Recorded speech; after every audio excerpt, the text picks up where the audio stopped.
ये साल था 2010 और ये गांव था संगीतपुर, जहां संगीत का नाम तो था लेकिन उसका कोई रहस्य नहीं था। इस गांव में एक 60 साल की महिला द्रौपदी रहती थी, जिसको अपने धार्मिक आयोजनों जैसे कथा और भंडारा करने के लिए जाना जाता था, जिससे गांव में उत्सव और खुशियों का माहौल बन जाता था। इसी एक उत्सव के दौरान द्रौपदी का पड़ोसी 49 साल का एक निचली जाति का व्यक्ति रंजन, जो शारीरिक रूप से विकलांग था, अपने परिवार के साथ रो रहा था और शोक मना रहा था। उसका 19 साल का बेटा अमन और 70 साल का पिता भी आंसू बहा रहे थे। रंजन ने अपनी पत्नी को खो दिया था, जो काफी समय से मधुमेह से पीड़ित थी। जहां एक ओर उसका परिवार शोक में डूबा हुआ था, वहीं दूसरी ओर 50 मीटर दूर द्रौपदी द्वारा आयोजित भव्य कथा और भंडारे का आयोजन हो रहा था, जिसमें लोग खुशियां मना रहे थे। माहौल में उत्साह और हर्ष था। रंजन का गुस्सा उस वक्त चरम पर पहुंच गया और उसने आपा खो दिया। गुस्से में आकर उसने द्रौपदी और वहां के लोगों पर चिल्लाना और गालियां देना शुरू कर दिया, जो उस उत्सव का आनंद ले रहे थे। आंसुओं से भरी आंखों के साथ रंजन की आवाज कांपते हुए भीड़ की ओर चीखते हुए बोली, तुम लोग, तुम्हें कोई शर्म नहीं है? एक बेटे ने अपनी मां खो दी, एक पति ने अपनी पत्नी खो दी, और तुम दरिंदे ऐसे ही चलते रहे जैसे कुछ हुआ ही नहीं। रंजन का दुख गुस्से में बदल गया। उसकी आवाज ऊंची हो गई। तुम सोचते हो कि भगवान की कहानियां गाकर तुम्हारे पाप धुल जाएंगे? तुम गलत हो। ऐसा कभी नहीं होगा। मैं तुम्हें श्राप देता हूं। तुम में से कोई भी कभी खुश नहीं रह पाएगा, खासतौर पर तुम द्रौपदी। तुम अकेले मरोगी, पीड़ा में। कथा और भंडारे में उपस्थित लोग और रंजन के रिश्तेदार उसकी चीख पुकार और श्राप देने का दृश्य देख रहे थे। कुछ युवा उसके बर्ताव से नाराज होकर उसे मारने के इरादे से उसकी ओर बढ़ने लगे, लेकिन द्रौपदी ने बीच में आकर उन्हें रोका और कहा, उसे जाने दो। उसने अपनी पत्नी को खो दिया है। वह अपने होश में नहीं है। द्रौपदी का जेठ राजा राम, जो कथा और भंडारे में मौजूद था, उसने भंडारे में मौजूद सभी लोगों से रंजन की बातों को नजरअंदाज करने और अपनी भक्ति जारी रखने का आग्रह किया, लेकिन रंजन लगातार रोता रहा। शाम को जब गांव वाले धीरे धीरे कथा और भंडारे के बाद घर लौटने लगे, द्रौपदी अपने आंगन में चुपचाप बैठी थी। उसके चेहरे पर थकान की लकीरें साफ दिख रही थी। दिन भर की घटनाओं का बोझ उसके मन पर भारी था। हालांकि उसने अपनी भावनाओं को एक शांत चेहरे के पीछे छुपा रखा था।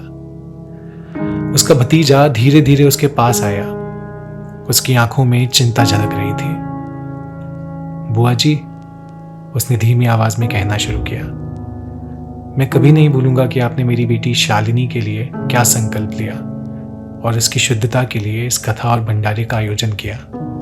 आपने हमेशा हमारी देखभाल की है। यह सुनकर द्रौपदी मुस्कुराई, लेकिन उसकी मुस्कान उसकी आंखों तक नहीं पहुंची। मेरे अपने बच्चे नहीं हैं, लेकिन मैंने कभी तुम्हारे बच्चों को अपने से कम नहीं समझा। भुइया देवी कभी मुझे निराश नहीं करती। वे हमेशा मेरी प्रार्थनाएं सुनती हैं।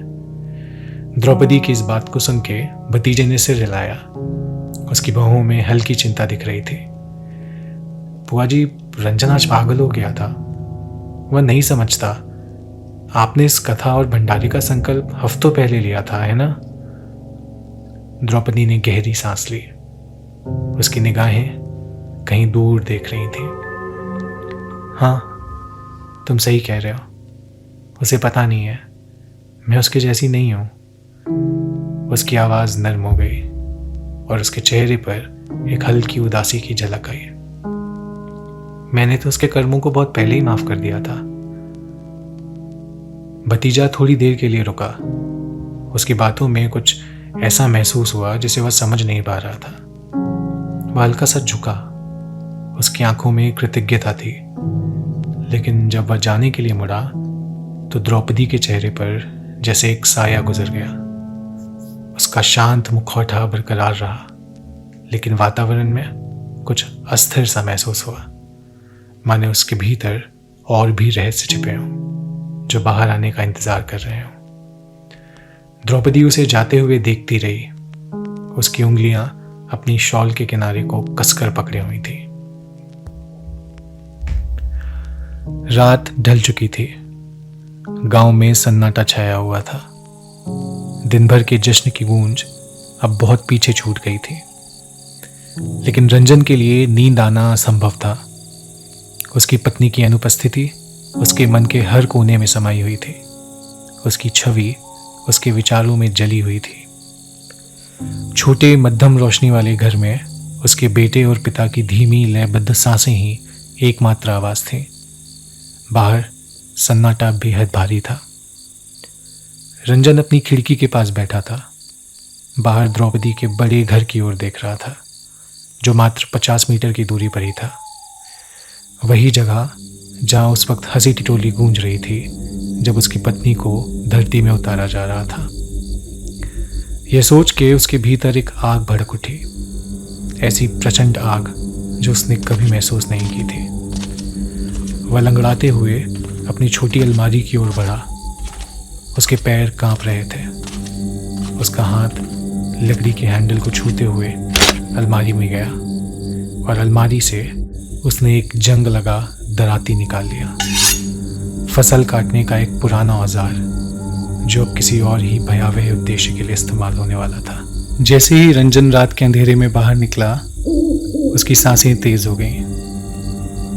उसके घर और द्रौपदी के घर के बीच की तंग उबड़ खाबड़ पगडंडी आगे फैली हुई दिखी। वह धीरे धीरे चला और हर कदम पर उसकी लंगड़ाहट उसे दर्द दे रही थी। लेकिन उसके शरीर की तकलीफ उसके भीतर जल रही गहरी क्रोध की लहर में डूब चुकी थी। आसमान में चांदनी टिमटिमा रही थी। लंबी छायाएं डाल रही थी जो उसके आगे डरावने ढंग से नाच रही थी। उसी वक्त वह द्रौपदी के घर के किनारे पर पहुंचा। उसकी खिड़कियां अंधेरे में डूबी हुई थीं, सिवाय दूर जल रहे तेल के दिए की हल्की झिलमिलाहट के। रंजन का हाथ दराती को और कसकर पकड़ने लगा। खुरदरी धातु उसकी हथेली में चुभने लगी। उसे पत्तियों की हल्की सरसराहट सुनाई दी, रात के जीवों की हल्की गुनगुनाहट भी। लेकिन उसकी धड़कन की आवाज ने सब कुछ दबा दिया। और घर के किनारे किनारे होते हुए उस सकरी गली में पहुंचा जो द्रौपदी के आंगन के पीछे थी। उसे पता था कि पिछले दरवाजे की जगह कहाँ है। वहीं से नौकर चाकर सुबह जल्दी चुपचाप प्रवेश करते थे, बिना किसी की नजर में आए। वह वहीं हमला करेगा, इस शांत अंधेरे में जहां कोई उसे देख ना सके। जैसे ही रंजन पिछले दरवाजे के पास पहुंचा, उसका दिमाग दौड़ने लगा। उसकी पत्नी की तकलीफ की छवियां उसके विचारों में भर गई और साथ ही उस उत्सव की छवियां भी जो द्रौपदी उस वक्त मना रही थी जब वह अपनी पत्नी की मृत्यु के शोक में था। उसे इसकी सजा मिलनी चाहिए, उसने कड़वाहट भरी सोच के साथ सोचा। उसका कांपता हुआ हाथ दराती को हवा में उठाए हुए था कि उसी वक्त एक आवाज हुई, नरम कदमों की आहट। कोई आ रहा था। रंजन यह सुन के खुद को दीवार से सटाकर खड़ा हो गया और मुश्किल से सांस लेने लगा। तभी उसने दरवाजे की ओर देखा जहां उसे द्रौपदी का साया दिखाई पड़ा, जो अंदर जल रहे तेल के दिए की हल्की रोशनी में चमक रहा था। द्रौपदी अकेली थी। एक नरम शॉल में लिपटी हुई उसका चेहरा शांत दिख रहा था। रंजन का दिल तेजी से धड़कने लगा और वह कुछ पल के लिए ठिठक गया। द्रौपदी बाहर आई, इस बात से बेखबर कि मौत सिर्फ कुछ कदमों की दूरी पर छिपी हुई थी। उनके बीच का माहौल घना हो गया था। रंजन के घृणा का भार उसके चारों ओर जैसे घना धुंध बनकर मंडरा रहा था। लेकिन जैसे ही रंजन आगे बढ़ने वाला था, जैसे ही उसने अपने दराती को सिर के ऊपर उठाया, एक अचानक चले हवा के झोंके ने द्रौपदी के शॉल के किनारे को उड़ाकर नीचे गिरा दिया। द्रौपदी रुकी, उसका ध्यान भटका और वह शॉल उठाने के लिए नीचे झुकी। उसी क्षण रंजन का पैर गीली मिट्टी पर फिसल गया। उसकी दराती पत्थर की दीवार से टकरा गई, जिससे एक हल्की धातु की खनक निकली। द्रौपदी का सिर झटके से उठा, उसकी आंखें अंधेरे में किसी को ढूंढने लगी, लेकिन रंजन छाया में छिपा हुआ था, दीवार के पास झुका हुआ था। द्रौपदी कुछ पल वहां खड़ी रही, उसकी भौहें सिकुड़ी हुई, उसकी नजरें अंधेरे में कुछ तलाशती हुई। फिर वह पलटी और धीरे से दरवाजा बंद करके घर के अंदर चली गई। रंजन की छाती तेजी से उठ रही थी, उसे अपने कानों में खून दौड़ने की आवाज सुनाई दे रही थी। उसका हाथ अब भी दराती को कसकर पकड़े हुए था और सोच रहा था कि कैसे उसका प्लान बस एक गलती से बर्बाद हो गया था, कैसे वो पल गुजर चुका था और इसके साथ उसका बदला लेने का मौका भी चला गया था। वह यह सोच के दीवार से टिककर गिर पड़ा। उसकी दराती उसके हाथ से फिसलकर जमीन पर जा गिरी। थकावट की एक लहर उसके ऊपर हावी हो गई और उसके खून में, जिसमें अभी भी गुस्सा था, लेकिन उसमें अब हार भी घुल गई। वह इतना करीब था, फिर भी किस्मत ने उसे उस पल से भी वंचित कर दिया। उसकी आंखों में आंसू उमड़ आए, उसकी दृष्टि धुंधली हो गई और उसने उस घर की ओर देखा जहां द्रौपदी बस खड़ी थी, बेखबर उस मौत से जो बस अभी कुछ पल पहले उसके सिर पर मंडरा रही थी। रात ने रंजन को चारों ओर से घेर लिया था और अब बस उसके दुख की असहनीय चुप्पी बाकी थी। अगली सुबह गांव पर एक घनी धुंध छाई हुई थी। हर चीज को एक अजीब सी खामोशी ने लपेटा हुआ था। पिछले दिन के उत्सव की वजह से द्रौपदी के आंगन में फूल और प्रसाद की बाकी चीजें बिखरी पड़ी थीं। द्रौपदी अपने घर से बाहर निकली। उसका चेहरा अभी भी शांत था, लेकिन उसमें एक अनकहा बेचैनी का भार था। पिछली रात की कोई चीज उसके मन में अटक गई थी, एक साया जो बहुत करीब महसूस हुआ था, एक आवाज जो मानो जानबूझकर पैदा की गई थी। जैसे ही वह अपने आंगन में कदम रखती, एक अजीब सा एहसास उसके ऊपर छा गया। उसकी गर्दन के पिछले हिस्से में एक झुरझुरी सी उठी। उसे ऐसा महसूस हुआ जैसे कोई उसे देख रहा हो। धीरे से उसने अपना सिर उठाया और उसे सामने अपनी छत पर बैठा हुआ दिखा रंजन। वह असामान्य रूप से स्थिर बैठा था, मानो वक्त ने उसे वहां जमा दिया हो। उसकी निगाहें द्रौपदी पर टिकी हुई थी। उसका चेहरा छत के ओवरहैंग की छाया में छुपा हुआ था। उसे देखते ही द्रौपदी की रीढ़ की हड्डी में एक सिहरन सी दौड़ी। उसकी निगाह किसी और की तरह नहीं थी जो उसने पहले कभी महसूस की हो। वो अंधकारमयी थी, घृणा और दुख से भरी हुई थी, जैसे उसकी आंखों के पीछे एक शांत तूफान उमड़ रहा हो। रंजन वहां से हिला नहीं, उसकी पलकें तक नहीं झपकी। वह बस द्रौपदी को घूरता रहा, बिना पलक झपकाए, जैसे कोई शिकारी दूर से अपने शिकार का इंतजार कर रहा हो। कुछ पल के लिए द्रौपदी ठिठक गई, उसकी सांसें गले में अटक गई, उसका दिल तेजी से धड़कने लगा और उसके चारों ओर का माहौल तनाव से भर गया। वह अपनी नजरें हटा लेना चाहती थी, लेकिन वह कर नहीं पाई। रंजन की उपस्थिति ने मानो उसे कैद कर लिया हो, मानो उसकी हर एक हरकत का हिसाब लगाया जा रहा हो, मानो किसी चीज का न्याय लिया जा रहा हो। रंजन की आकृति छत पर एक धुंधली छाया की तरह दिख रही थी। उसकी शख्सियत में धुंध घुल मिल गई थी, जिससे वह भूतिया और अवास्तविक लग रहा था। पर वह उसे क्यों देख रहा था? पिछले दिन उसकी दी गई बद्दुआ की एक झलक द्रौपदी के दिमाग में गूंज उठी। उसके शब्द जहर की तरह उठे, तुम में से कोई भी कभी सुख नहीं देखेगा, खासकर तुम द्रौपदी। इस याद ने द्रौपदी के पेट में एक अजीब सी हलचल पैदा कर दी। द्रौपदी ने एक डगमगाते कदम पीछे लिया। उसकी त्वचा रंजन की घूरती निगाहों के बोझ तले सिहर उठी। उसके आसपास का गांव दम घोटू खामोशी में डूबा हुआ महसूस हुआ। सुबह की आम हलचल गायब सी लगी। वह इस भावना से खुद को नहीं बचा पाई कि कुछ भयानक होने वाला है, कि रंजन की चुप्पी महज दुख नहीं है, एक चेतावनी है, एक अंधकारमय वादा। रंजन की नजर को सहन करने में असमर्थ द्रौपदी जल्दी से अपने घर के अंदर चली गई। उसका दिल तेजी से धड़कने लगा और उसने कांपते हाथों से अपना दरवाजा बंद कर लिया।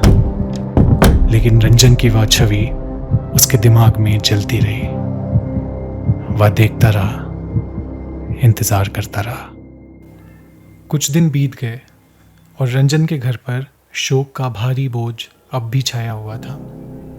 उसका बेटा अमन अपनी मामूली सी एक गठरी पैक कर रहा था, जिसमें उसकी गिनी चुनी चीज़ें थीं। दरअसल वह आजमगढ़ शहर जाने के लिए तैयार हो रहा था, जहां वह अपनी पढ़ाई जारी रखेगा। अमन को स्कूल में रखने के लिए रंजन ने बड़ी मशक्क़त की थी। हर रुपया बलिदानों के साथ जमा किया गया था और इस बोझ ने उसके थके हुए कंधों को और भी दबा दिया था। लेकिन रंजन हमेशा इसके लिए अड़ा रहा। अमन का भविष्य अब उसकी एकमात्र उम्मीद थी, उसके अंधेरे होते जीवन की एकमात्र रोशनी। जब अमन घर से बाहर निकला, रंजन चौखट पर ही खड़ा था। उसके चेहरे पर गर्व और गहरे दुख का एक अजीब सा मिश्रण था। उसकी आंखें लाल और धसी हुई थीं। कई रातों की नींद उसकी आंखों से गायब थी। रंजन एक दृढ़ आवाज में बोला, पढ़ाई मन लगाकर करना बेटा, पीछे मुड़कर मत देखना। यहाँ जो कुछ भी हो बस आगे बढ़ते रहना। अमन ने हाँ में सिर हिलाया, अपने पिता को कसकर गले लगाया और फिर इस छोटे से कच्चे रास्ते की ओर बढ़ा जो गांव से बाहर की ओर जाता था। उसके कदम हिचकिचा रहे थे। अपने शोकाकुल परिवार को पीछे छोड़ने में उसे अनिच्छा हो रही थी, लेकिन वह यह भी जानता था कि उसके पास कोई और चारा नहीं है। जैसे ही अमन आगे बढ़ा, रंजन उसे धीरे धीरे रास्ते पर गायब होते हुए देखता रहा। उसका दिल प्यार और दर्द से भरा हुआ था, लेकिन फिर उसकी नज़र के कोने से कुछ बदला। रास्ते के किनारे जहां अमन चल रहा था, वहां एक साया था। एक पुराने पेड़ के सहारे खड़ा द्रौपदी का देवर राजा राम बास की तरह अमन को देखते हुए खड़ा था। उसकी मुद्रा बहुत आरामदायक थी। बहुत जानबूझकर उसकी निगाह रंजन पर नहीं बल्कि अमन पर थी। उसकी आंखों में कुछ शिकारी जैसा था। उसकी निगाहें एक अजीब सी उत्सुकता से चमक रही थीं, जैसे कोई भेड़िया अपने शिकार को देख रहा हो। ये देख के रंजन की आंखें सिकुड़ गईं। उसके पेट में बेचैनी की एक लहर दौड़ गई। राजा राम ने पलकें नहीं झपकाई, ना ही वह हिला। वह बस एक विशैले से मुस्कुराहट के साथ वहीं खड़ा रहा। उसकी मुस्कान का कोना धीरे धीरे उठकर एक घिनौनी सी शक्ल में बदल रहा था। यह वह नज़र थी जिसने रंजन की रीढ़ में एक ठंडक दौड़ा दी थी। उसी पल रंजन जान गया कि राजा राम महज यूं ही वहाँ नहीं खड़ा था। उसकी अमन में दिलचस्पी जानबूझकर थी। उसमें कुछ काला, कुछ खतरनाक था। जैसे ही अमन दूर चला गया, रंजन इस अजीब भावना को झटक नहीं पाया कि कुछ तो गड़बड़ है। उसकी रीढ़ में एक अजीब सी सिहरन दौड़ रही थी।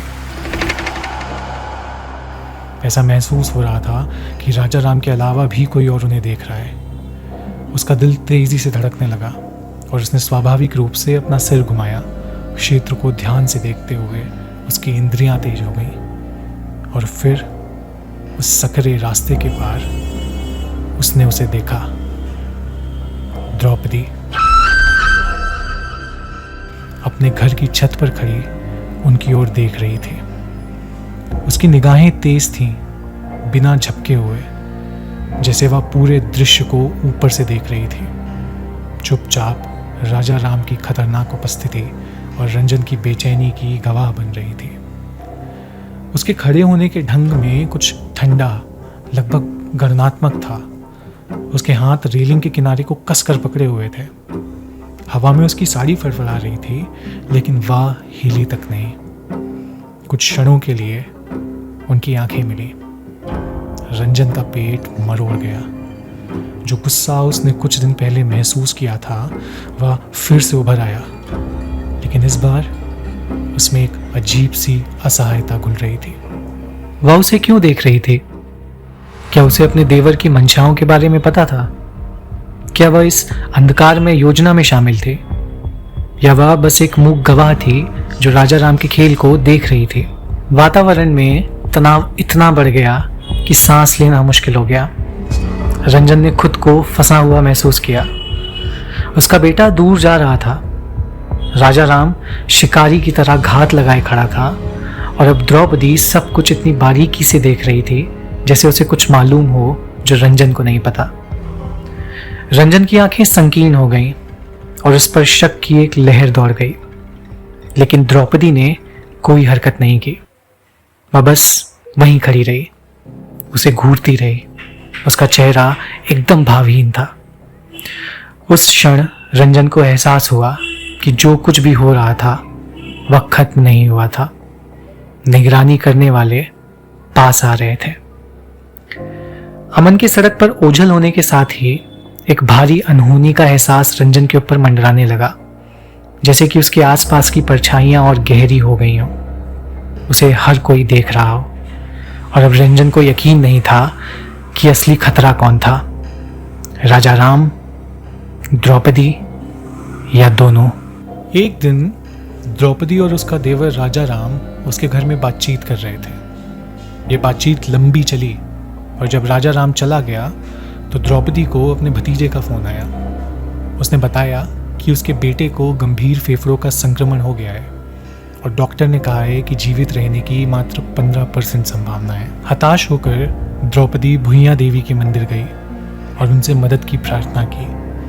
उसने मन्नत मांगी कि अगर उसके भतीजे का बेटा ठीक हो गया तो वह पूरे गांव के लिए फिर से एक बड़ी कथा और भंडारा आयोजित करेगी।